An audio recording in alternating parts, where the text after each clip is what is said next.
म्हणजे खरं बोलल्यामुळं किंवा सत्य बोलणं हे माणसाच्या आयुष्यामध्ये किती महत्वाचं असतं. सर्वांनी लक्ष देऊन आहे काही गोष्ट. तर एक चोर होता. चोर म्हटल्याच्या नंतर चोराचं काम काय असतं की चोरी करणं. ते दररोज वेगवेगळ्या ठिकाणी जायचा, चोऱ्या करायचा, तो माल बाजारात विकून तो आपल्या स्वतःचं घर भागवायचा. एक दिवस असं झालं, तो चोरी करण्यासाठी एका घरात जात होता. तितक्यात त्याला कुणीतरी बघल्यासारखं वाटलं म्हणून तो धावत निघाला. तो धावत धावत एका मंदिरात शिरला आणि मंदिरात शिरल्यावर मंदिरामध्ये एका महाराजांचं किंवा एका संताचं कीर्तन चालू होतं. काय चालू होतं? कीर्तन चालू होतं. आणि त्या ठिकाणी तो बसला.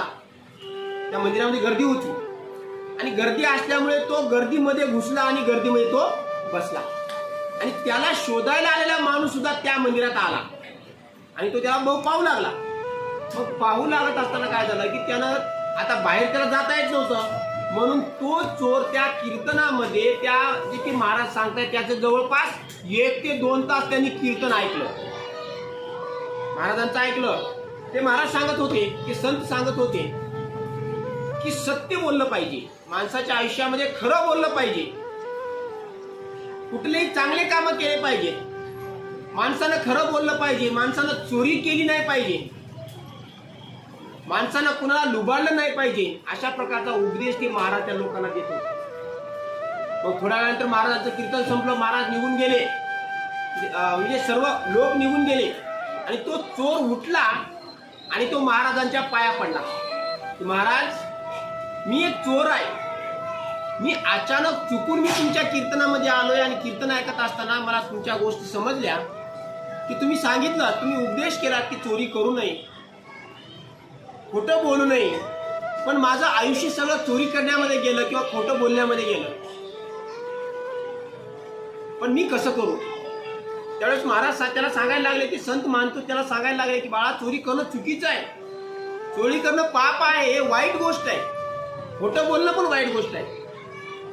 तरी पण त्याने सांगितलं, महाराज मी तुमचं सगळं ऐकायला तयार आहे, पण चोरी करणं, ज्यावेळेस मी चोरी करायला जर सोडली तर माझं कुटुंब कसं चालणार, माझं पोट कसं भरणार.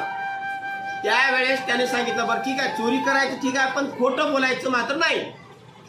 त्या चोरानं मान्य केलं की मी चोरी करणार बा, कारण माझं पोट त्यावर आहे, पण मी खोटं बोलणार नाही, मी खरंच बोलणार.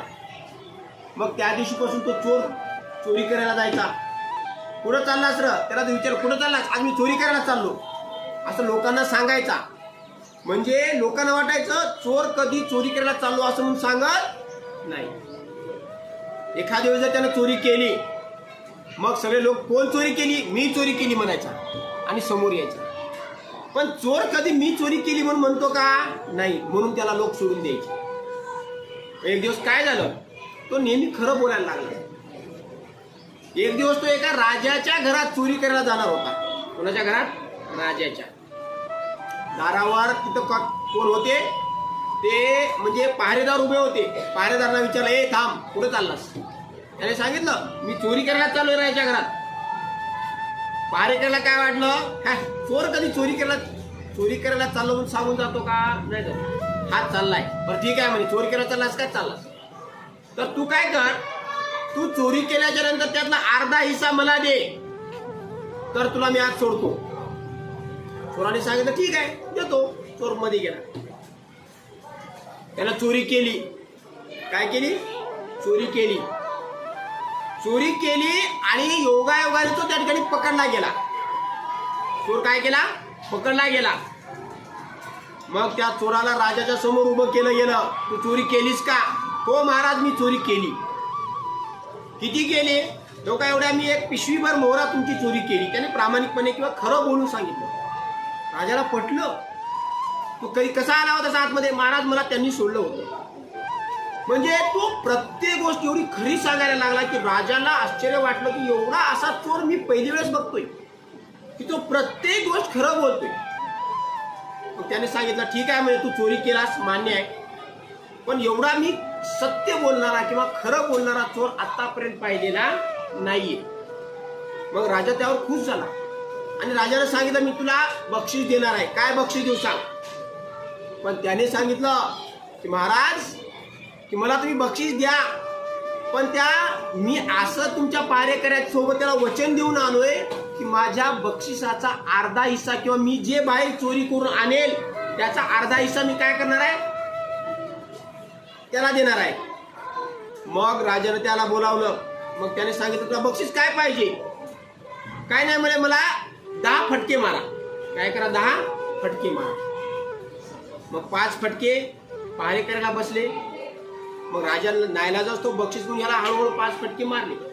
पण तिथून तो सुटला आणि शेवटी राजाने त्याला ते मोहरा भेट म्हणून दिल्या. म्हणजे लक्षात घ्या, चोर सुद्धा जर खरं बोलला किंवा सत्य बोलला तर त्याची मोठ्यात मोठी चोरी सुद्धा झाकली जाऊ शकते.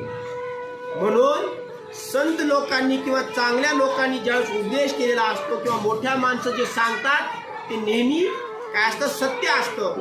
म्हणून चांगल्या व्यक्तीच्या संगतीत राहणं. बघा, तो चोर चुकून त्या मंदिरात गेला होता, त्या महाराजांचं किंवा त्या संतांचं कीर्तन त्यांनी चुकून ऐकलं होतं, तरी पण त्याच्या आयुष्यामध्ये बदल झाला. म्हणून माणसाच्या आयुष्यामध्ये चांगल्या व्यक्तीच्या संगतीत गेल्यावरच बदल होतो आणि चांगलेच व्यक्ती माणसाला बदलवू शकतात. चांगल्या व्यक्तीमध्ये खूप शक्ती असते. चांगल्या व्यक्तीमध्ये खूप असे गुणधर्म असतात की जे माणसाला बदलवण्यास म्हणजे ते काय करतात, कारणीभूत ठरतात. म्हणून असं म्हणतात, सुसंगती सदा घडो, सुजन वाक्य कानी पडो. म्हणून चांगल्या लोकांची संगती घडली पाहिजे आणि चांगल्या लोकांचे विचार आपण ऐकले पाहिजेत, जेणेकरून ते विचार आपलं आयुष्य बदलण्यामध्ये मदत करतील. आणि ते आपण चांगले विचार घेण्याचा प्रयत्न करूया आणि चांगल्या व्यक्तीच्या संगतीत राहण्याचा प्रयत्न करूया. ठीक आहे, धन्यवाद.